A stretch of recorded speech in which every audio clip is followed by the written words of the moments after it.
إن الحمد لله نحمده ونستعينه ونستغفره ونعوذ بالله من شرور أنفسنا ومن سيئات أعمالنا من يهد الله فلا مضل له ومن يضلل فلا هادي له وأشهد أن لا إله إلا الله وحده لا شريك له وأشهد أن محمدا عبده ورسوله بعد أعوذ بالله من الشيطان الرجيم بسم الله الرحمن الرحيم يا أيها الذين آمنوا اتقوا الله حق تقاته ولا تموتن إلا وأنتم مسلمون وقال يا أيها الناس اتقوا ربكم الذي خلقكم من نفس واحدة وخلق منها زوجها وبث منهما رجالا كثيرا ونساء واتقوا الله الذي تساءلون به والأرحام إن الله كان عليكم رقيبا وقال يا أيها الذين آمنوا وقولوا قولا سديدا يصلح لكم أعمالكم ويغفر لكم ذنوبكم ومن يطع الله ورسوله فقد فاز فوزا عظيما وبعد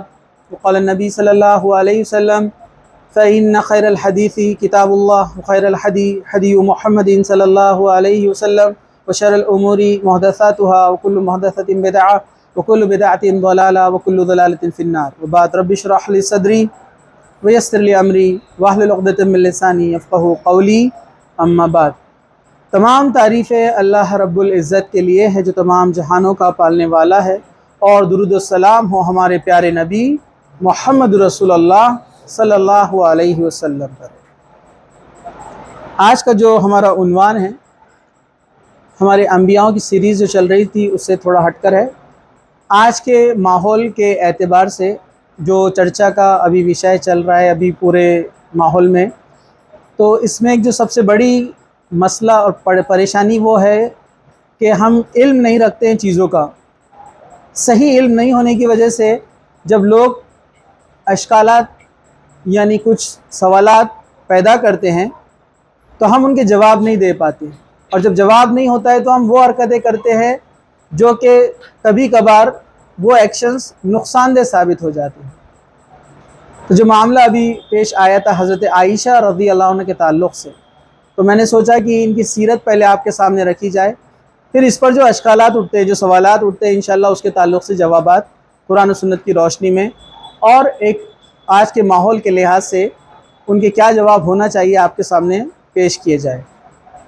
تو سب سے پہلی چیز آپ دیکھیں یہاں پر حضرت عائشہ رضی اللہ عنہا، یہ ایک جو ہے مقدس اور محترم خاتون ہے، یہ ہماری ماؤں میں سے ہے۔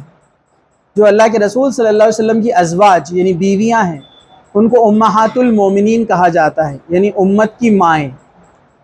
ظاہر سی بات ہے ہماری ماؤں سے جو ہمیں محبت ہے اس سے زیادہ کہیں محبت ہمیں اپنی ان ماؤں سے ہیں جو رسول اکرم صلی اللہ علیہ وسلم کی بیویاں یعنی امہات المومنین۔ تو ضروری ہے کہ ہم ان کے تعلق سے جانیں۔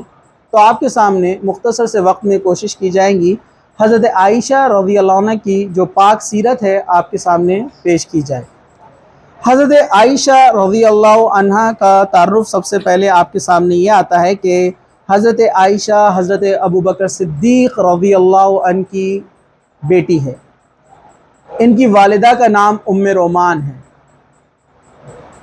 ام رومان ایک بیوہ خاتون تھی، حضرت ابوبکر صدیق نے یا طلاق شدہ تھی غالباً، ان سے حضرت ابوبکر صدیق نے جو ہے نکاح کیا ام رومان سے۔ حضرت ابوبکر صدیق کا نام عبداللہ تھا، لیکن نام سے مشہور تھے وہ ابو بکر۔ بکر رسی کو کہتے ہیں، ٹھیک ہے۔ عربوں میں جو ہے کنیت لگائی جاتی یا پھر کچھ ایسے نام رکھے جاتے جس سے لوگ مشہور ہوتے، تو ان کا نام ابو بکر نہیں تھا، اس نام سے وہ مشہور ہوئے، ان کا نام تھا عبداللہ۔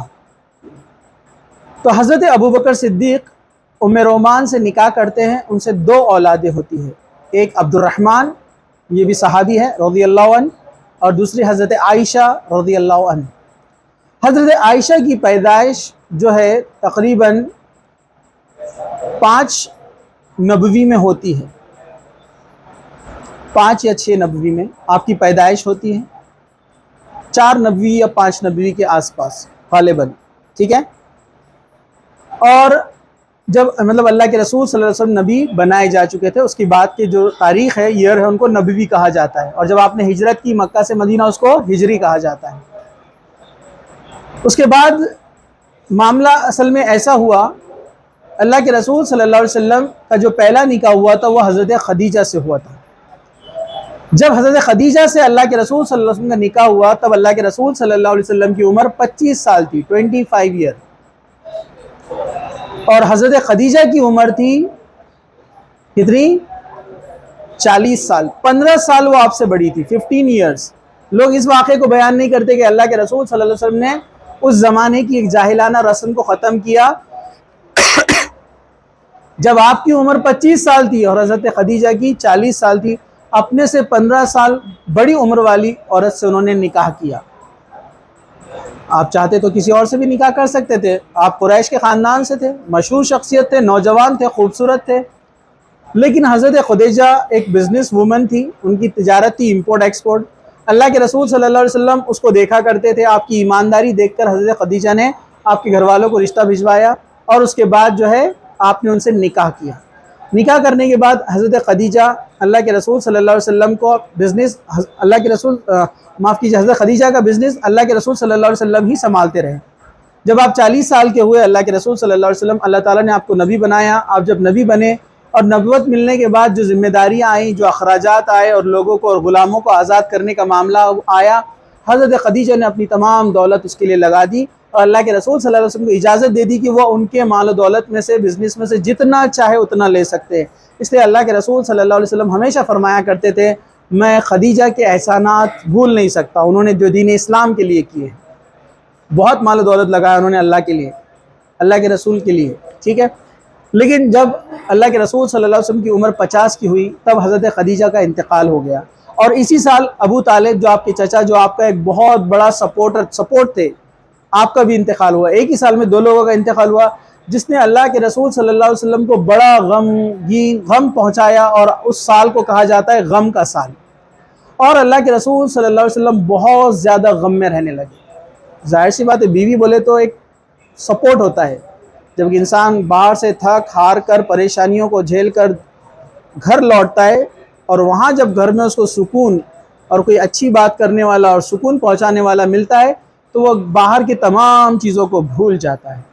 اور حضرت خدیجہ بھی ایسی ہی تھی، وہ اللہ کے رسول صلی اللہ علیہ وسلم کو ہمیشہ دلاسا دیتی، موٹیویٹ کرتی نبوت کی ذمہ داریوں میں بھی کہ آپ اللہ کے بڑے محبوب ہیں، کیونکہ آپ لوگوں کا بوجھ اٹھاتے ہیں، آپ لوگوں کی مدد کرتے ہیں، بے سہارا کا سہارا بنتے ہیں، اللہ آپ کو کبھی ضائع نہیں کرے گا۔ دیکھیے کتنا بڑا ایک سپورٹ ہوتا ہے جب ایک بیوی اپنے شوہر سے یہ بات کہتی ہے۔ تو اللہ کے رسول صلی اللہ علیہ وسلم کو حضرت خدیجہ کی یاد بہت آتی، کیونکہ انہوں نے دین کے لیے بہت کچھ کیا اور وہ آپ کے لیے ایک بہت بڑا سپورٹ تھے۔ پھر اس کے بعد اللہ کے رسول صلی اللہ علیہ وسلم کے جو ایک بھائی تھے رشتے کے، یعنی جو رضائی بھائی تھے، جس کے تعلق سے میں نے پچھلی بار آپ کو کہا تھا رضائی رشتے کسے کہتے ہیں، انہوں نے، اور ان کی بیوی تھی خولہ، انہوں نے یہ بات جو ہے کچھ صحابیات سے بھی ڈسکس کی، اللہ کے رسول کے رشتہ داروں سے، اللہ کے رسول کے دوسرے نکاح کی بات بڑھائی جائے۔ اس میں 2 لوگوں کو رشتہ جو ہے بھیجا گیا، ایک تھے حضرت سودا اور دوسرے حضرت عائشہ۔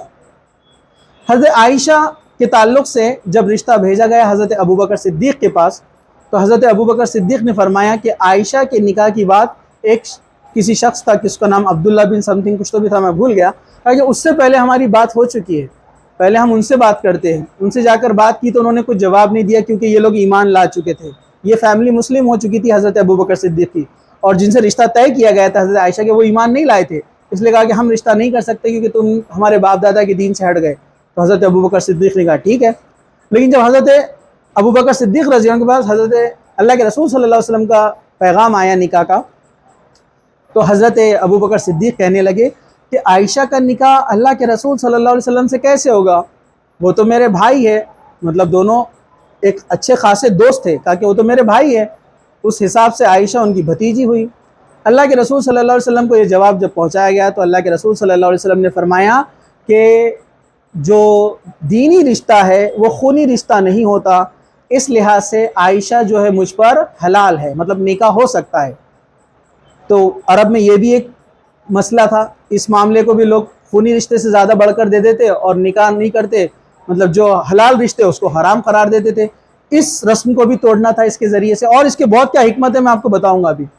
تب اللہ کے رسول صلی اللہ علیہ وسلم کے اس رشتے کو حضرت ابو بکر صدیق نے قبول کیا اور کہا اس سے زیادہ خوش نصیبی کی بات کیا ہوگی کہ اللہ کے رسول صلی اللہ علیہ وسلم میری بیٹی سے نکاح کریں۔ پھر اللہ کے رسول صلی اللہ علیہ وسلم کا نکاح حضرت عائشہ سے ہو گیا۔ تب آپ کی عمر 6 سال تھی۔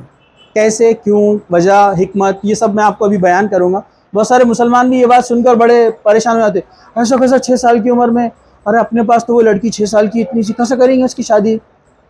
آپ کو وہ چیزیں نہیں معلوم جو بہت ساری مخفی ہے۔ دنیا میں کیا ہے، دنیا کیسی ہے، سب کچھ کیسے چل رہا ہے، ہم کو بہت سارا علم نہیں ہے، اس لیے ہم صرف اتنا ہی دیکھتے ہیں جتنی نظریں ہماری دیکھتی ہے۔ ابھی آپ دیکھیں گے اس کے وزڈم اور اس کے جوابات تو آپ سمجھ جائیں گے بات کو۔ لیکن ودائی نہیں ہوئی تھی، 9 سال کی عمر میں ودائی ہوئی۔ پھر اور اس سے پہلے حضرت سودا سے آپ کا نکاح ہو چکا تھا اور وہ آپ کے ساتھ رہتی تھی، ٹھیک ہے۔ لیکن جب اللہ کے رسول صلی اللہ علیہ وسلم ہجرت کر کے چلے گئے، حضرت ابو بکر صدیق کی فیملی بھی ہجرت کر کے جو ہے مدینہ چلی گئی، مسلمان مدینہ پہنچ گئے، تو ہجرت کرنے کے 6 ماہ بعد، یعنی جب نکاح ہوا تھا ہجرت سے 3 سال پہلے کی بات ہے، اب ہجرت ہوئی اس کے 6 ماہ بعد شوال میں حضرت عائشہ اور آپ کی فیملی یہ بھی مدینہ پہنچی، تب آپ کی عمر ہو گئی تھی 9 سال۔ تو 9 سال کی عمر میں آپ کی ودائی ہوئی۔ بخاری اور مسلم کی حدیث ہے، حضرت عائشہ فرماتی ہے جب میرا نکاح ہوا تو جب میں 6 سال کی تھی اور وہ شوال کا مہینہ تھا، اور جب میری ودائی ہوئی میں 9 سال کی تھی اور وہ بھی مہینہ شوال کا تھا۔ اس سے ایک بدعت کو توڑ ملتا ہے کہ لوگ ہمارے پاس شوال میں کچھ لوگ نکاح نہیں کرتے ہیں، کیونکہ شوال میں آپ کی شادی بھی ہوئی، ودائی بھی ہوئی۔ پھر 9 سال میں آپ کا جو ہے ودائی ہوئی، آپ اللہ کے رسول صلی اللہ علیہ وسلم کے گھر گئی۔ اللہ کے رسول صلی اللہ علیہ وسلم کا گھر کیسے تھا؟ اب یہ 6 سال والی بات کو آپ یاد رکھیے، میں بعد میں انشاءاللہ جواب میں دیتا ہوں اس کا سوال کے اندر۔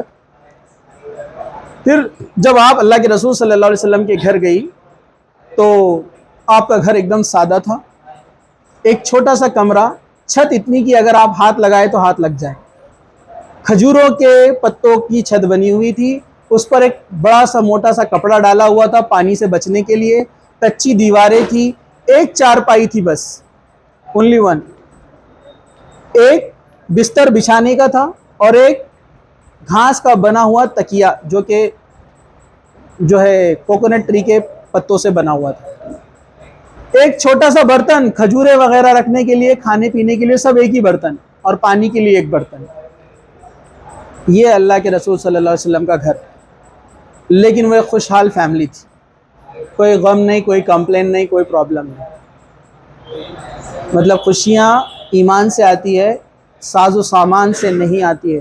جس گھر میں ایمان نہیں ہے اور سب چیزیں، کروڑ پتی اور اربوں پتی لوگوں کو بھی دیکھا گیا ہے سوسائڈ کرتے ہوئے۔ ابھی حال ہی میں ایک فوٹو آیا تھا فیس بک پہ، میں نے دیکھا ایک عورت نے پھانسی لگا کر سوسائڈ کر لی۔ گھر اتنا عالی شان تھا، اے سی لگا ہوا ہے، ایک سے ڈیزائن میں ایک دم کبرڈز، یہ وہ، اس نے سوسائڈ کی۔ مطلب سامان خوشیاں نہیں لاتی ہے، خوشیاں ایمان سے آتی ہے۔ انسان جب اللہ کا شکر ادا کرتا ہے اور صابر ہوتا ہے، صبر کرتا ہے چیزوں کے نہیں ملنے پر، وہ انسان کو خوش بناتا ہے۔ مال و دولت تو کتنا بھی آئے گا کبھی بھی کم پڑتا ہے۔ تو یہ گھر کے حالات تھے آپ کے۔ حضرت عائشہ فرماتی ہے ایسے کنٹینیو کوئی 3 دن ایسے نہیں گزرے کہ ہم نے پیٹ بھر کے کھانا کھایا ہو۔ 3 days ایک کے بعد ایک کبھی نہیں آئے کہ ہم نے پیٹ بھر کے کھانا کھایا ہو۔ مہینوں صرف کھجور اور پانی پر ہمارا گزارا ہوتا تھا۔ یہ فیملی لائف ہے ان کی، دیکھیے، اور اس میں بھی اللہ کے رسول خوش ہے۔ اور مسجد نبوی سے لگ کر تھے آپ کے کمرے، جن کو حجرے کہا جاتا ہے۔ اس حجرے میں آپ کی ازواج رہا کرتی تھی، اطراف میں، قریب میں سب کے، لیکن حجرے الگ تھے۔ اللہ کے رسول نے 11 شادیاں کی، لوگ بولتے ہیں، کیونکہ عربوں میں یہ عام تھا نکاح زیادہ کرنا، صرف عربوں میں نہیں، پوری دنیا میں، یورپ میں بھی یہ کامن تھا، ایک آدمی کئی نکاح کرتا۔ اللہ کے رسول 11 نکاح کر چکے تھے، بعد میں حکم آیا کہ 4 سے زیادہ نہیں کر سکتے۔ اپنے پاس کیا سمجھتے، 4 شادیاں بولے تو باپ مسلمان 4 شادیاں کرتے ہیں، 4 شادیاں، لیکن عربوں کے لیے غم کی بات تھی 4 شادیاں، کیونکہ وہ کرتے تھے 15۔ اب اللہ تعالیٰ نے روک لگا دیا 4، تو ان کے لیے غم کی بات تھی، اپنے پاس لوگ خوشی سمجھتے، ہاں، لیکن وہ 4 بھی حق ادا کر سکتے ہیں تو کرنا ہے، نہیں کر سکتے تو اللہ تعالیٰ نے کیا کہا، تمہارے لیے ایک ہی بہتر ہے۔ اللہ تعالیٰ نے سورہ بقرہ میں کہا نکاح کرو 2، 3، 4، لیکن اگر سب کا تم حق ادا نہیں کر سکتے، انصاف نہیں کر سکتے، تو تمہارے لیے ایک بہتر ہے. تو یہ چوائس ہے، کمپلسری نہیں ہے. کچھ لوگ ایسا سمجھتے ہیں اور اسلام کے بارے میں غلط فہمیاں پھیلاتے ہیں. انشاءاللہ اس پر بھی سوال آئے گا، میں آپ کو بتاؤں گا انشاءاللہ. ٹھیک ہے، چلیے. تو یہ مختصر سا ان کا گھر کا اس طرح سا جو ہے نقشہ میں نے آپ کے سامنے بتایا، بیان کیا. حضرت عائشہ رضی اللہ عنہا اللہ کے رسول صلی اللہ علیہ وسلم سے بے انتہا محبت کرتی تھی. حضرت عائشہ رضی اللہ عنہ کے فضائل اتنے سارے احادیث میں آتے ہیں، جیسے بخاری کے اندر ہے، عائشہ رضی اللہ عنہ کی فضیلت عورتوں پر ایسی ہے جیسے کہ ثرید کی فضیلت کھانوں پر ہے. اللہ کے رسول نے فرمایا عائشہ کی فضیلت ایسی ہے تمام عورتوں پر جیسے ثرید ایک کھانا ہوتا ہے جو عربوں میں ایک ڈش تھی جو بڑی ٹیسٹی اور بہت زیادہ پرائیورٹی اس کو دی جاتی تھی. مطلب ایک خاص قسم کا سالن بنایا جاتا تھا اور اس میں روٹی کو چور کر بھگو کر کھایا جاتا تھا، اور اس زمانے کے حساب سے بہت ٹیسٹی اور اعلیٰ قسم کی ڈش تھی. تو اس کی مثال اللہ کے رسول صلی اللہ علیہ وسلم نے دی. اور بھی بہت ساری احادیثیں اس کے تعلق سے آتی ہے کہ اللہ کے رسول صلی اللہ علیہ وسلم نے فرمایا کہ اے عائشہ، جبرائیل تمہیں سلام کہتے ہیں. حضرت خدیجہ کے ساتھ بھی یہ معاملہ ہوا تھا، حضرت عائشہ کے تعلق سے بھی.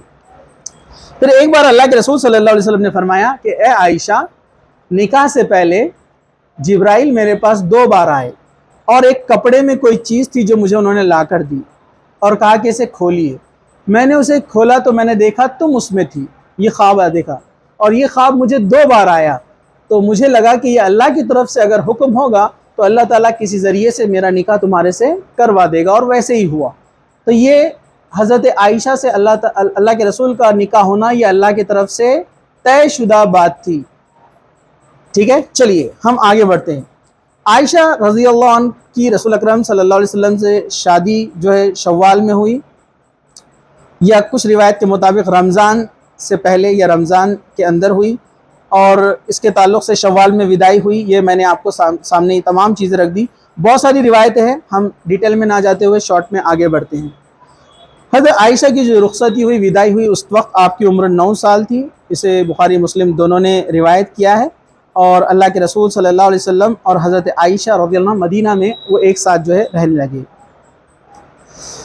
اسی طرح جو ہے اللہ کے رسول صلی اللہ علیہ وسلم اور حضرت عائشہ رضی اللہ عنہ یہ ایسے ہسبینڈ اینڈ وائف ہے جن کے تعلق سے ملتا ہے یہ سب سے زیادہ ایک دوسرے سے محبت کرتے تھے. اللہ کے رسول صلی اللہ علیہ وسلم فرماتے تھے کہ عائشہ مجھے سب سے زیادہ محبوب ہے. جیسے آپ سے پوچھا گیا، ایک بار ایک صحابی نے پوچھا اللہ کے رسول صلی اللہ علیہ وسلم آپ سب سے زیادہ محبت کس سے کرتے ہیں؟ بے شک اللہ سے تو سب سے زیادہ محبت ہے، لیکن اپنے ماحول میں، آس پاس میں، لوگوں میں آپ کس سے سب سے زیادہ محبت کرتے ہیں؟ تو اللہ کے رسول صلی اللہ علیہ وسلم نے فرمایا عائشہ سے. پھر پوچھا کہ نہیں، مردوں میں آپ کس سے زیادہ محبت کرتے ہیں جو آپ کے قریب ہے، جو آپ کو محبوب ہے؟ تو آپ نے فرمایا عائشہ کے باپ سے، یعنی ابو بکر سے، کیونکہ یہ اللہ کے رسول کے ایسے ساتھی ہے جنہوں نے ایک بار بولنے میں ایمان لے کر آ گئے بنا کسی شک کے. اس لیے آپ کو کیا لقب ملا ہے؟ صدیق، سچائی کی گواہی دینے والا صدیق. اللہ کے رسول معراج پر بھی گئے تھے نا، ایک ہی رات میں آپ آسمان کی سیر کر آئے. سب لوگ شک میں تھے. ابو بکر صدیق کے پاس آئے، کہا کہ ابو بکر سنتے ہو تمہارا دوست کیا بولتا ہے؟ راتوں رات آسمان کی سیر کر کے آیا اور مسجد اقصی بھی جا کر آ گیا مکہ سے. تو حضرت ابو بکر صدیق نے کیا جواب دیا تھا پتہ ہے آپ کو؟ کہا کہ اگر محمد صلی اللہ علیہ وسلم نے کہا ہے تو سچ کہا ہے، وہ جھوٹ نہیں بولتے. تو ان کو لقب ملا صدیق، اور حضرت عائشہ کو لقب ملا صدیقہ، صدیق کی بیٹی صدیقہ. حضرت عائشہ ایک فرما بردار بیوی تھی. اللہ کے رسول صلی اللہ علیہ وسلم کے تمام کام، بخاری مسلم وغیرہ میں حدیث ہے، اللہ کے رسول صلی اللہ علیہ وسلم کے سر میں تیل ڈالنا، آپ کے بال جمانا، آپ کے کپڑوں کو صاف ستھرا رکھنا، گھر کا کھانا بنانا، اور اس کے بعد جو ہے گھر کے تمام کام، جھاڑو لگانا، دیگر جتنے بھی تھے سب حضرت عائشہ رضی اللہ عنہا ہی کیا کرتی تھی. اسی طرح حضرت عائشہ رضی اللہ عنہ کے تعلق سے آتا ہے ان کی نیکی، ان کی عبادت کے تعلق سے، کہ وہ اتنی عبادت کرتی کہ کئی لوگ اس کے شاہد ہیں. اور آپ کے بھتیجے عبداللہ، یہ حضرت اسما، حضرت عائشہ کی ایک بہن ہے اسما، یہ ان کے بیٹے ہیں عبداللہ. حضرت عائشہ کو جب اولاد نہیں ہوئی تو وہ بڑی پریشان ہوئی اور اللہ کے رسول صلی اللہ علیہ وسلم سے کہنے لگی میرے سہیلیوں کے سب کے بچے ہیں اور ان کے بچوں کے نام پر ان کی کنیت ہے۔ عربوں میں کنیت ایک شرافت کی جو ہے نشانی مانی جاتی تھی کہ بچوں کے نام پر والدین کو پکارا جاتا تھا، ام عبداللہ، ام عبد الرحمن، اس طرح سے۔ تو کہا کہ میری کوئی کنیت نہیں ہے، تو اللہ کے رسول صلی اللہ علیہ وسلم نے کہا پریشان مت ہو، تمہارے بھتیجے عبداللہ کے نام پر تمہاری کنیت رکھ دیتے ہیں ام عبداللہ۔ اس لیے حضرت عائشہ کی یہ کنیت بھی مشہور ہے ام عبداللہ، کیونکہ جب حضرت اسما کو حضرت عبداللہ پیدا ہوئے، ابھی چھوٹے ہی تھے، حضرت عائشہ ان کو گود میں لے کر آئی اور اللہ کے رسول صلی اللہ علیہ وسلم سے دعا کے لیے کہا، تب اللہ کے رسول صلی اللہ علیہ وسلم فرمایا کہ تمہاری کنیت آج سے ام عبداللہ ہے۔ تو آپ کی کنیت تھی ام عبداللہ۔ تو گھر کے تمام کام کرنا، نماز پڑھنا، تہجد کی بھی نماز پڑھنا 5 وقت کے علاوہ، اور نوافل کا ادا کرنا۔ آپ نماز میں بڑی سخت تھی اور اللہ تعالیٰ کے ذکر و اذکار میں، یہاں تک کہ آپ حافظ قرآن تھی، آپ کو پورا قرآن یاد تھا، آپ حافظہ تھی۔ اس کے علاوہ آپ سے 2800 حدیث مروی ہے، جس میں سے 600 سے زیادہ حدیث بخاری مسلم کے اندر ہے۔ حضرت ابو ہریرہ رضی اللہ عنہ کے بعد سیکنڈ نمبر پر حضرت عائشہ ہے، جس سے سب سے زیادہ حدیث مروی ہے۔ مطلب حدیث جو بیان کی جاتی ہے، مطلب بتانے والے کو پوری حدیث یاد ہے، ڈیٹیل میں، پورے ورڈ ٹو ورڈ۔ آسان بات نہیں حدیث کو ورڈ ٹو ورڈ یاد رکھنا۔ اس سے حضرت عائشہ کی ذہانت بھی پتہ چلتی ہے اور دین سے آپ کا لگاؤ بھی پتہ چلتا ہے کہ کتنا آپ کو انٹرسٹ تھا اس سے۔ کیا آپ نے قرآن تو یاد کیا، حدیثیں بھی یاد کرتی رہی، جب اللہ کے رسول صلی اللہ علیہ وسلم جو چیزیں بیان کرتے اسے وہ یاد کر لیتی تھی۔ آپ کا حافظہ بھی بڑا تیز تھا، آپ بڑی نیک اور تقوی والی خاتون تھی، پردے کا اتنا اہتمام کرتی کہ جب سے آپ اللہ کے رسول صلی اللہ علیہ وسلم کے نکاح میں آئی، اس کے بعد آپ کے چہرے کو کسی نے نہیں دیکھا، پردے کا اتنا اہتمام کیا کرتی تھی۔ اور آپ کی سخاوت کا معاملہ ایسا تھا کہ جو کچھ ان کے گھر میں ہوتا خود نہ کھاتے ہوئے دوسروں کو دے دیتی، اتنی زیادہ سخی تھی۔ یہاں تک کہ اللہ کے رسول کا انتقال ہوا، حضرت ابوبکر صدیق کا زمانہ آیا، کیونکہ وہ تو اب والد تھے تو کیئر لیا کرتے تھے، حضرت ابوبکر صدیق کا انتقال ہوا، حضرت عمر کا زمانہ آیا تو حضرت عمر نے تمام امہات المومنین کو بیت المال میں سے وظیفہ مقرر کر دیا کہ منتھلی سب کو 10,000 دینار دیے جائیں گے۔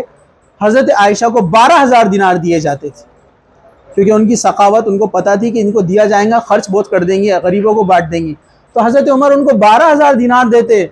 لیکن سخاوت کا معاملہ کیسا، حضرت عمر نے صبح میں 12,000 دینار بھیجوائے، شام میں پتہ چلا کہ ایک بھی نہیں بچا۔ شام آنے سے پہلے 12,000 دینار صدقہ غریبوں میں بانٹ دیے۔ ایک دینار پتہ ہے آپ کو، میں نے بتایا تھا نا 2.5 گرام گولڈ کا ہوتا ہے ایک دینار، مطلب 5 دینار بولے تو 10 گرام، 5 دینار بولے تو 10 گرام، 4 دینار بولے تو 10 گرام، اور آج 10 گرام کی قیمت اپنے ہیں آس پاس میں بھی ماحول میں ہے 80,000 روپے، 87 ہو گیا ابھی، 87,000۔ تو ایسے 5 دینار نہیں، 12,000 دینار۔ اپنے پاس تو 12 دینار دینے میں جان نکل جائیں گی، روح پرواز کر جائیں گی۔ وہ 12,000 دینار ایک ہی دن میں بانٹ دیتی تھی۔ اتنی اللہ سے محبت، نیکی کمانے کا اتنا جذبہ، اتنی دوڑ، اور تمام صحابیات ایسی تھی، سب اللہ کی راہ میں خرچ کرتی۔ حضرت میمونہ کے تعلق سے تو آتا ہے کہ وہ لوگوں میں اتنا بانٹتی کہ بانٹنے کے لیے رہتا نہیں، لوگ مانگنے والے آتے تو دوسروں سے ادھار لے کر ان کو بانٹ دیتی تھی، اور ان کو بولتی تھی تمہارا ادھار بعد میں چکائیں گے، اور جلدی سے اس کا انتظام کر کے وہ ادھار بھی چکا دیتی تھی۔ تو یہ معاملہ تھا۔ یہ ہماری مائیں ہیں، اس لیے ان کا مقام، ان کی عزت، ان کا احترام ہمارے نزدیک اتنا ہے کہ ہم برداشت نہیں کر سکتے کہ کوئی ان پر انگلی اٹھائے۔ یہ وہ عورتیں ہیں، تو یہ لوگ جانتے نہیں ہیں، اس لیے لوگ ان پر انگلی اٹھاتے ہیں۔ تو ہمارے کام ہے کہ ان تمام چیزوں کو لوگوں کے سامنے پیش کرے تاکہ وہ ایسی حرکتیں نہ کریں۔ ہم ان کو جواب نہیں دیتے ہیں، یہ چیزیں بتاتے نہیں ہیں، صرف لڑنا شروع کر لیتے ہیں۔ تو ہمارا کام ہے کہ ان چیزوں کو پڑھے، علم حاصل کرے اور دوسروں تک اس کو پہنچائے۔ تو آپ کا علم، آپ کی عبادت اور آپ کی محنت، آپ کی خدمت، یہ سب میں نے آپ کو بتا دیا۔ اب ایک واقعہ جو حضرت عائشہ رضی اللہ عنہ کی زندگی میں آیا، جو بہت ہی عجیب واقعہ گزرا، جس میں آپ سب سے زیادہ پریشان ہوئی، صرف آپ ہی نہیں بلکہ اللہ کے رسول صلی اللہ علیہ وسلم بھی بہت پریشان ہوئے۔ یہ شعبان 5 یا 6 ہجری کا واقعہ ہے، جب اللہ کے رسول صلی اللہ علیہ وسلم غزوہ بنو المستلق کی طرف بڑھے۔ بنو المستلق ایک قبیلہ تھا، انہوں نے اسلام کے خلاف یہ کھڑے ہوئے، اللہ کے رسول نے جہاد کا اعلان کیا۔ جس جنگ میں اللہ کے رسول صلی اللہ علیہ وسلم خود شامل ہوتے ہیں اسے غزوہ کہتے ہیں، غزوہ بنو المستلق۔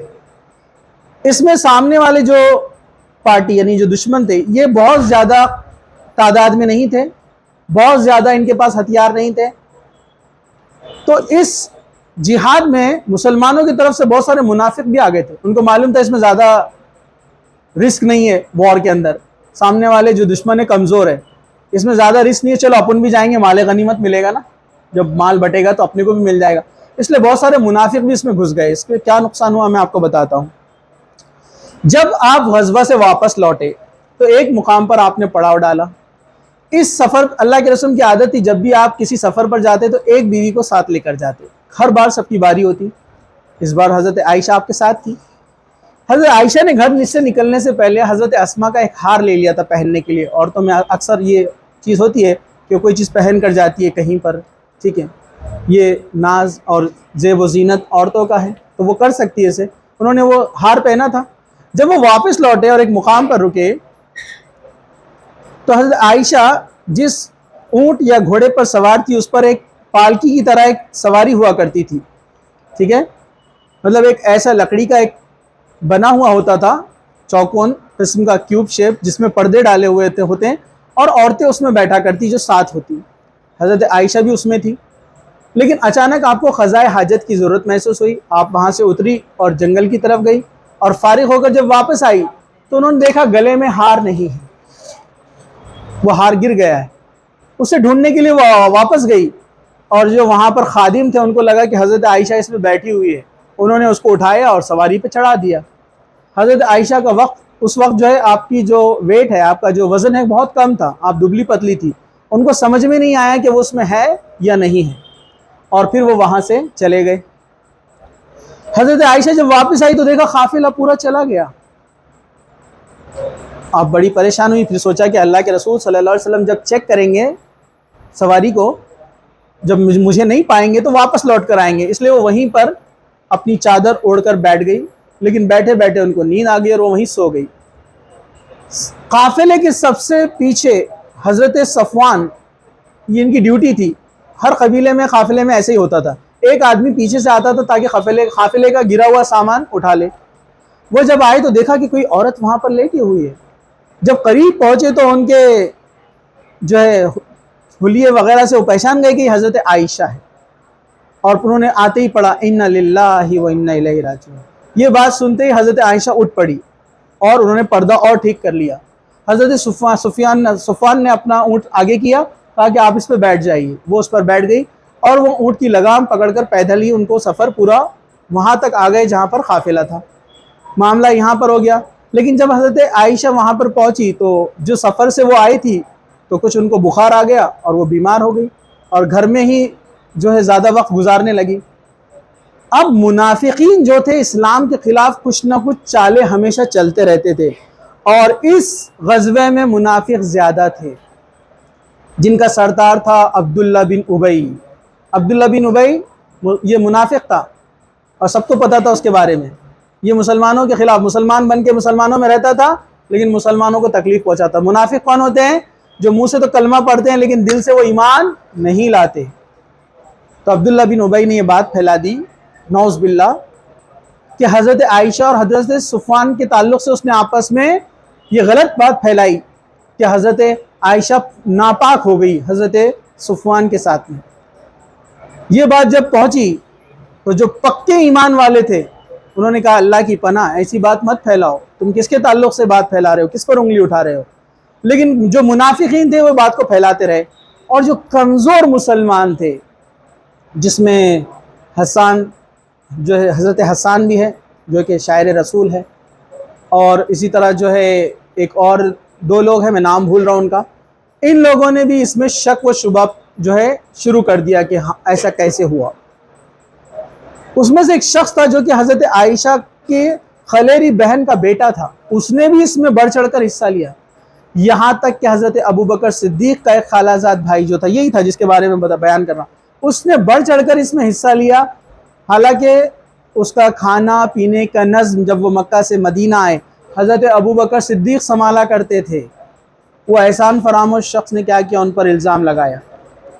اللہ کے رسول تک یہ بات پہنچی، حضرت عائشہ اس بات سے انجان تھی۔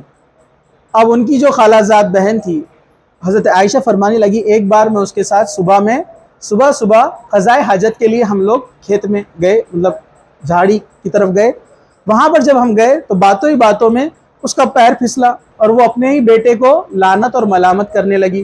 حضرت عائشہ نے کہا اپنے بیٹے کو کیوں لعنت کرتی ہو، وہ تو جنگ بدر میں شامل تھا، مطلب نیک آدمی ہے۔ تو کہا کہ تمہیں کچھ نہیں پتا، وہ تو تمہارے بارے میں ایسا ایسا کہتا ہے۔ تو حضرت عائشہ کو شوق لگ گیا ایک دم کہ یہ باتیں چل رہی باہر اور مجھے کچھ پتہ ہی نہیں۔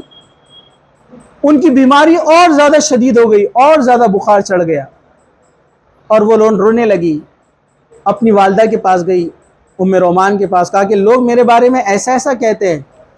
والدہ نے کہا بیٹی، جو بھی عورت اپنی شوہر کی سب سے محبوب ہوتی ہے، نیک بھی ہوتی ہے اور اس کا بڑا چرچا ہوتا ہے اور وہ خوبصورت بھی ہوتی ہے، تو حسد کرنے والے ایسے ہی حسد کرتے ہیں اور ایسی برائیاں پھیلاتے ہیں، اور یہ پہلے بھی ہو چکا ہے کئی لوگوں کے ساتھ میں، اس لیے تم فکر نہ کرو، اللہ کے رسول صلی اللہ علیہ وسلم نے تو تمہیں کچھ نہیں کہا نا۔ پھر وہ پریشان ہو کر اپنے ہی گھر لوٹی اور زیادہ فکر مند ہونے لگی، اور اللہ کے رسول صلی اللہ علیہ وسلم سے اجازت مانگی کہ میں اپنے میکے جانا چاہتی ہوں۔ اللہ کے رسول نے ان کو جانے کی اجازت دی۔ پھر جب یہ بات بہت زیادہ بڑھ گئی تو اللہ کے رسول صلی اللہ علیہ وسلم نے صحابہ سے مشورہ کیا کہ یہ کیا معاملہ ہے جو لوگ غلط خبریں پھیلا رہے ہیں۔ اللہ کے رسول صلی اللہ علیہ وسلم نے کہا میں تو تب تک کچھ نہیں کہوں گا جب تک کہ وحی نہیں آتی، آپ وحی کے انتظار میں رہ گئے۔ اس کے پیچھے مصلحت کیا تھی کہ حضرت عائشہ پر اتنا بڑا الزام لگا اور 1 مہینے تک اللہ کے رسول بھی خاموش رہے۔ میں انشاءاللہ آپ کو حکمتاً وہ تمام چیزیں بتاتا ہوں کیا کیا تھی۔ 1 مہینہ گزر گیا، اللہ کے رسول صلی اللہ علیہ وسلم حضرت عائشہ سے ملنے کے لیے حضرت ابو بکر صدیق کے گھر گئے۔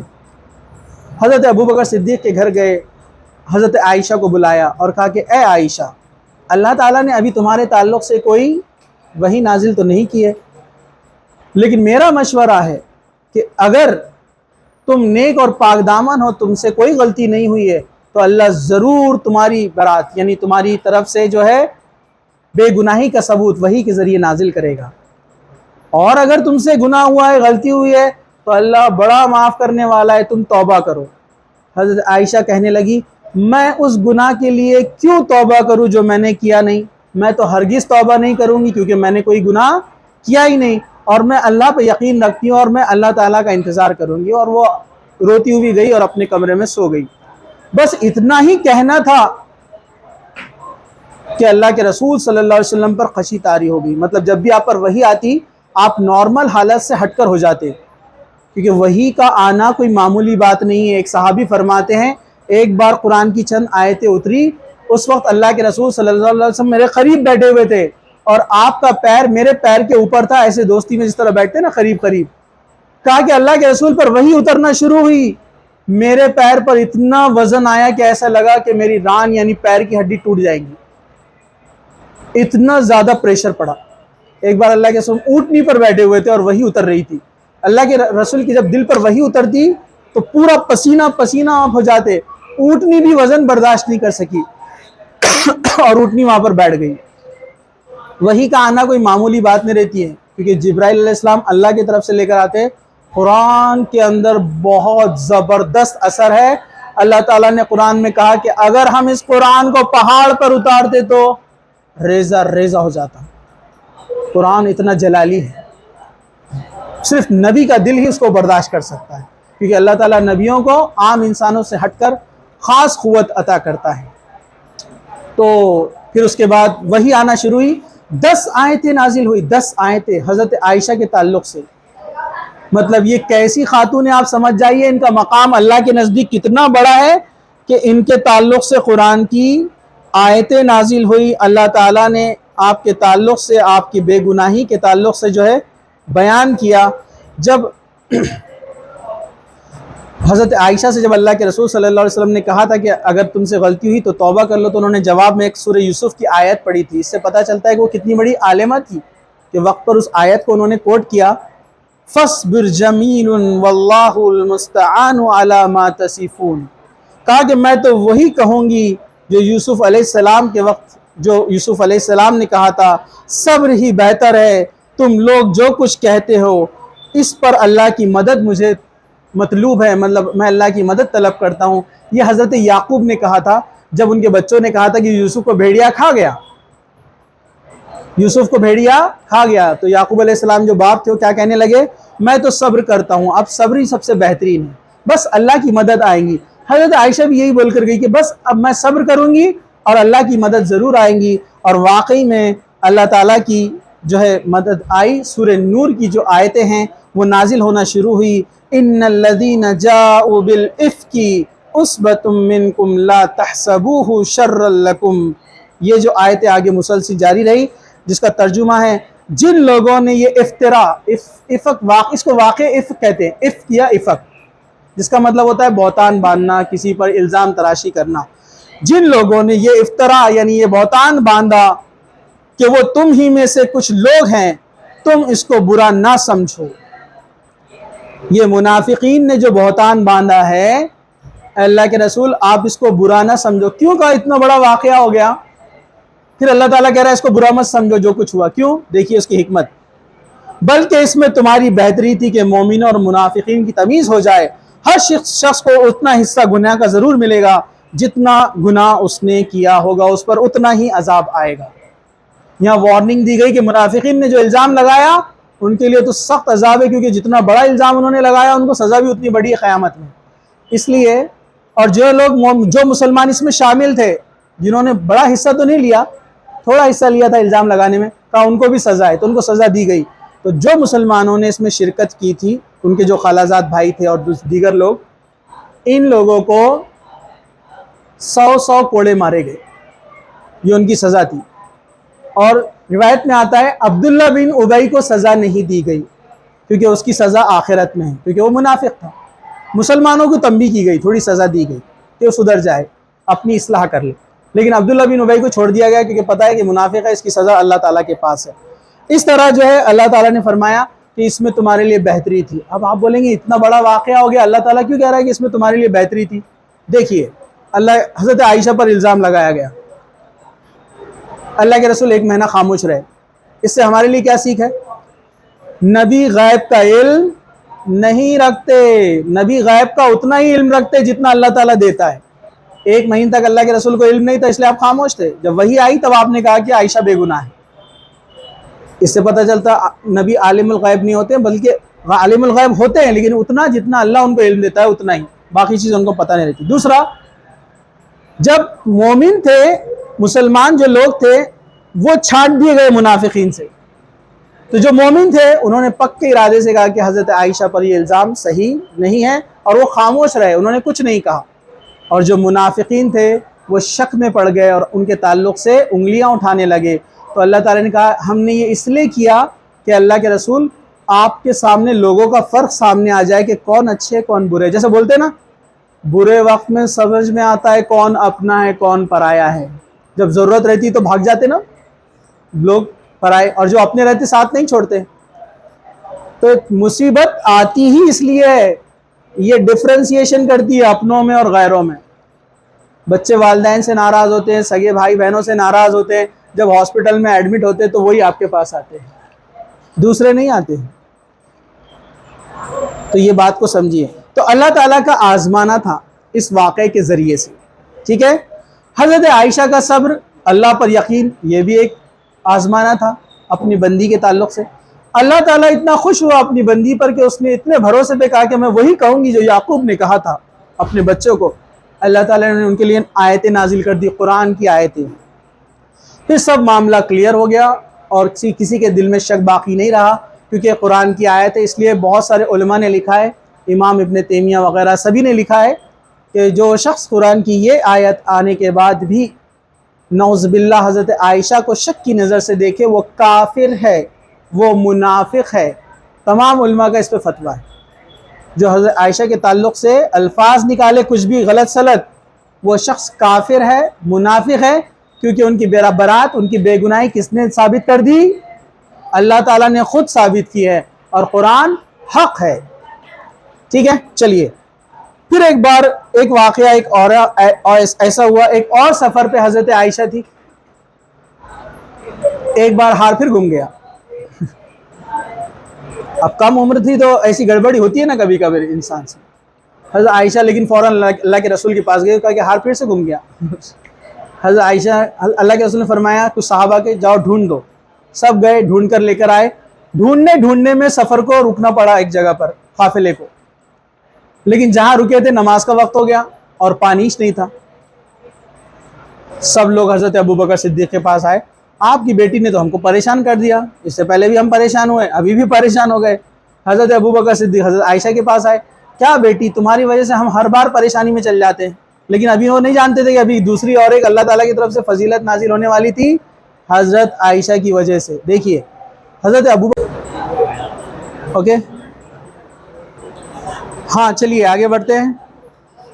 تو واقعہ پھر اس طرح سے ہوا، حضرت عائشہ رضی اللہ عنہ کے تعلق سے جب دوسری بار ہار گما، اللہ کے رسول صلی اللہ علیہ وسلم نے صحابہ سے کہا کہ اس ہار کو تلاش کر لو۔ جب اس کو تلاش کیا گیا، جس مقام پر وہ لوگ رکے تھے وہاں پر کیا ہوا؟ پانی نہیں تھا، اور پانی نہیں تھا تو پھر صحابہ جو ہے حضرت ابوبکر صدیق کے پاس آئے اور کہنے لگے کیا تمہاری بیٹی نے ہمیں پھر مصیبت میں ڈال دیا، اب تو یہاں پر پانی نہیں ہے، ہم کیا کریں؟ حضرت ابوبکر صدیق حضرت عائشہ کے پاس پہنچے اور بولنے لگے اے بیٹی تجھے کیا ہو گیا ہے، تو ہر بار ہمیں مصیبت میں ڈال دیتی ہے۔ اور بس اتنا ہی کہنا تھا کہ تیمم کی آیت نازل ہوئی کہ اگر پانی نہ ملے تو کیا کر لو کہ تم جو ہے تیمم کر لیا کرو۔ پھر جب یہ آیت وہی نازل ہوئی تب حضرت ابوبکر صدیق کہنے لگے بیٹی تو بڑی بابرکت ہے۔ لوگ بھی دوڑے دوڑے حضرت ابوبکر صدیق کے پاس آئے اور کہنے لگے ابوبکر کا خاندان بھی بابرکت ہے اور ان کی بیٹی بھی بابرکت ہے، جس کی وجہ سے پوری امت کو سہولت مل گئی کہ پانی نہ ملنے پر کیا کرے؟ تیمم کیا کرے۔ تو یہ تھی فضیلت اور برکت حضرت عائشہ رضی اللہ عنہ کے تعلق سے جن کے متعلق 10 آیتیں قرآن کی نازل ہوئی۔ پھر جب اللہ کے رسول صلی اللہ علیہ وسلم کا انتقال ہوا، آپ کی عمر 18 سال تھی۔ اس کے بعد اللہ کے رسول صلی اللہ علیہ وسلم کا جب انتقال ہوا تو وہ کہنے لگی مجھے سب سے زیادہ غم اپنی زندگی میں ہوا اللہ کے رسول صلی اللہ علیہ وسلم کا، کیونکہ وہ مجھے سب سے زیادہ محبوب تھے۔ اللہ کے رسول صلی اللہ علیہ وسلم نے جب ان سے پوچھا تو انہوں نے کہا کہ مجھے سب سے زیادہ محبت آپ سے کرتی ہوں، یعنی اللہ کے رسول صلی اللہ علیہ وسلم سے۔ حضرت اللہ کے رسول ہم سے بھی جب سوال کیا گیا تو آپ نے بھی یہی بات دہرائی تھی۔ ایک بار اللہ کے رسول صلی اللہ علیہ وسلم کہنے لگے اے عائشہ جب تم مجھ سے خوش ہوتی ہو تو میں پہچان لیتا ہوں، جب تم ناراض ہوتی ہے تو تب بھی پہچان لیتا ہوں۔ حضرت عائشہ بولی کیسے اللہ کے رسول؟ کہا کہ جب تم مجھ سے خوش ہوتی ہو تو کہتی ہو باتوں باتوں میں محمد کے رب کی قسم کھانا رہا تو، اور کہا کہ جب تم مجھ سے ناراض ہوتی ہو تو کہتی ہو ابراہیم کے رب کی قسم، مطلب میرا نام نہیں لیتی ہو۔ تو حضرت عائشہ نے ایک مسکرائی اور کہا اللہ کے رسول آپ کا نام نہیں لیتی ہوں لیکن دل میں تو آپ ہی رہتے ہیں نا، مطلب وہ تو تھوڑا غصہ ایک فطری طور پر انسان ہے بتاتا ہے تھوڑا سا۔ پھر اللہ کے رسول مسکرا دیے۔ اللہ کے رسول صلی اللہ علیہ وسلم جب بھی گھر میں داخل ہوتے ہیں ان کو پہلے سلام کرتے، تمام ازواج کو پہلے سلام کرتے۔ اپنے پاس شوہر سلام کرتا، اینگری ینگ مین رہتا ہو، ان نے آیا تو وائف نے سلام کرنا۔ واقعہ سنیے، اللہ کے رسول صلی اللہ علیہ وسلم گھر میں ایک بار آئے اور سلام کرنا بھول گئے۔ حضرت عائشہ آپ نے سلام نہیں کیے؟ اللہ کے رسول بولے اچھا، اللہ کے رسول ویسے ہی ریٹرن گئے واپس، پھر سلام کر کے اندر آئے تو پھر انہوں نے سلام کا جواب دیا۔ تو اتنے اچھے تعلقات تھے دونوں ہسبینڈ وائف، میاں بیوی کے درمیان، جو پوری امت کے لیے نمونہ ہیں۔ اللہ کے رسول صلی اللہ علیہ وسلم حضرت عائشہ سے اتنی محبت کرتے کہ حضرت عائشہ جس پیالے سے پیتی پانی یا کوئی چیز مشروب، آپ بھی اسی سے پیتے اور اس حصے سے ہی پیتے جہاں سے عائشہ نے پیا ہے رضی اللہ عنہ۔ اللہ کے رسول صلی اللہ علیہ وسلم اتنی ان سے محبت کرتے، اتنا آپس میں ایک دوسرے کا جو ہے لگاؤ تھا۔ یہ تمام چیزیں میں کیوں بیان کر رہا ہوں؟ آگے جو اپنا سوال ہے اس سے متعلق ہے، اس لیے تمام چیزیں آپ کے سامنے آنے والی ہیں انشاءاللہ۔ پھر اللہ کے رسول کے انتقال کے بعد وہ کہتی ہے کہ مجھے سب سے زیادہ کسی چیز نے غم دیا تو وہ آپ کی وفات تھی، آپ کی موت تھی۔ اس کے بعد مجھے کسی کی موت کا غم نہیں ہوا۔ اور حضرت عائشہ رضی اللہ عنہا فرماتی ہے کہ اللہ کے رسول صلی اللہ علیہ وسلم نے ایک بار فرمایا میرے سر میں کافی درد تھا، تو وہ کہنے لگی اللہ کے رسول اگر میں مر جاؤں تو اللہ کے رسول نے فرمایا تو اے عائشہ اگر تم مر جاؤ تو میں تمہیں اپنے ہاتھوں سے غسل دوں گا، تمہیں کفن پہناؤں گا، تمہارا نماز جنازہ ادا کروں گا اور اپنے ہاتھوں سے تمہیں دفناؤں گا۔ پھر اللہ کے رسول نے فرمایا اے عائشہ میں تم سے پہلے مر جاؤں تو کہا کہ اللہ کے رسول میں بھی ایسے ہی کروں گی۔ لیکن جب اللہ کے رسول کا انتقال ہوا تو غم میں وہ یہ بات بھول گئی۔ حضرت عائشہ کہتی ہے کہ غم میں یہ بات بھول گئی، کسی اور نے پھر آپ کو غسل وغیرہ دیا تھا۔ ابھی تفصیل کا موقع نہیں ہے، مختصر سا بیان کر رہا ہوں کہ دونوں کے آپس میں تعلقات کتنے اچھے تھے۔ پھر اللہ کے رسول کا انتقال ہو گیا، پھر حضرت ابوبکر صدیق کا زمانہ، حضرت عمر کا زمانہ، حضرت عثمان، حضرت علی، امیر معاویہ کے زمانے تک حضرت عائشہ حیات رہی۔ آپ نے جملہ 63 سال کی عمر پائی اور آپ کا انتقال ہوا، اور جنت البقیع میں آپ کا جو ہے آج بھی وہاں پر آپ کی قبر موجود ہے۔ ایک خاص کوئنسیڈنس اتفاق آپ دیکھیے، اللہ کے رسول کا انتقال 63 ایئر کی ایج میں، حضرت ابوبکر صدیق کا انتقال 63 ایئر کی ایج میں، حضرت عمر کا انتقال 63 ایئر کی ایج میں، حضرت عائشہ کا انتقال 63 ایئر کی ایج میں۔ اتفاق دیکھیے، جب بندہ کسی سے محبت کرتا ہے اللہ تعالیٰ اس کے دنیاوی حالات بھی ویسے ہی بنا دیتا ہے جو ایک جیسے ہیں۔ اس لیے بولتے ہیں نیک لوگوں سے محبت کرو، نیک لوگوں کو اپنا آئیڈیل بناؤ، ان کی زندگی کو اپنے اندر لاؤ، ان کے نقش و قدم پر چلو۔ پردے کا معاملہ تو اتنا سخت تھا، اللہ کے رسول کے انتقال کے بعد بھی کتنے سخت تھی پردے میں، آپ دیکھیے حضرت عائشہ وہ فرماتی ہے اللہ کے رسول کا انتقال ہوا تو نبی جہاں انتقال کر جاتے ہیں وہیں ان کو دفنایا جاتا ہے۔ تو کہا کہ میرے حجرے میں ہی ان کا انتقال ہوا، اللہ کے رسول کا جب انتقال ہوا تو آپ کا سر میری گودی میں تھا اور میرے سینے سے لگا ہوا تھا، میرے اتنے قریب تھے اللہ کے رسول، میرے ہاتھوں میں آپ کا انتقال ہوا۔ تو کہا کہ آپ کو وہاں پر دفن کیا گیا، تدفین آپ کی وہاں کی گئی۔ پھر میرے والد کا جب انتقال ہوا تو ان کو بھی وہیں تدفین کی گئی۔ پھر حضرت عمر کا جب انتقال ہوا تو حضرت عمر نے جب ان کو خنجر مارا گیا تھا، فیروز لولو نے جو آپ کو خنجر مارا تو حضرت عمر نے جو ہے حضرت عائشہ سے ریکویسٹ کی تھی کہ اگر آپ اجازت دے تو مجھے اللہ کے رسول کے قریب میں دفن کیا جائے۔ حضرت عائشہ نے اجازت دے دی اور کہا تھا کہ میں نے اپنے خواب میں دیکھا تھا کہ چاند اور ساتھ میں جو ہے ستارے دو، اور وہ اس کی اپنی تعویل ایسے کی کہ اللہ کے رسول اور دو ستارے مطلب ابو بکر اور عمر۔ وہ سمجھ گئی تھی اس بات کو، اس لیے انہوں نے اجازت دے دی۔ لیکن آپ کو پتہ ہے جب تک حضرت عمر وہاں پر دفن نہیں تھے حضرت عائشہ وہیں پر رہتی تھی۔ جب حضرت عمر کو دفن کیا گیا انہوں نے جگہ منتقل کر لی، حالانکہ مردوں سے پردہ نہیں ہوتا ہے، وہ تو موت ہو چکی نا ان کی، لیکن اتنا خیال پردے کا کہ پہلے شوہر تھے حجرے کے اندر صرف، پھر والد آئے، لیکن جب عمر آئے تو عمر اب نامحرم ہے تو آپ نے حجرہ بدل دیا۔ تو یہ ان کا مقام تھا نیکی، پردے کا اور جو ہے تقوی کا، اتنی زیادہ۔ پھر کوئی ان پر الزام لگائے تو کتنی بری بات۔ تو یہ تھی سیرت حضرت عائشہ رضی اللہ عنہ کے لیے، جو تمام خواتین کے لیے زبردست نمونہ ہے، چاہے وہ لڑکیاں 6 سے 9 سال کی ہو یا 63 سال کی ہو، پوری زندگی اگر آپ پڑھ لیں آپ کے لیے کافی ہے، نمونہ بن جائیں گے، آپ کے لیے کافی ہے، آپ کو جنت کی طرف راستہ دکھا دیں گے، صراط مستقیم پر چلا دیں گے۔ تو ہمیں چاہیے کہ ہم اس کو اور پڑھیں اور اس کو اپنے اندر لانے کی کوشش کریں۔ اللہ تعالیٰ سے دعا ہے کہ اللہ سبحانہ و تعالیٰ جب تک ہمیں زندہ رکھے اسلام پر زندہ رکھیں، خاتمہ ایمان پر ہوں۔ وآخر دعوانا ان الحمدللہ رب العالمین، سبحان ربک رب العزت عما یصفون وسلام علی المرسلین والحمدللہ رب العالمین۔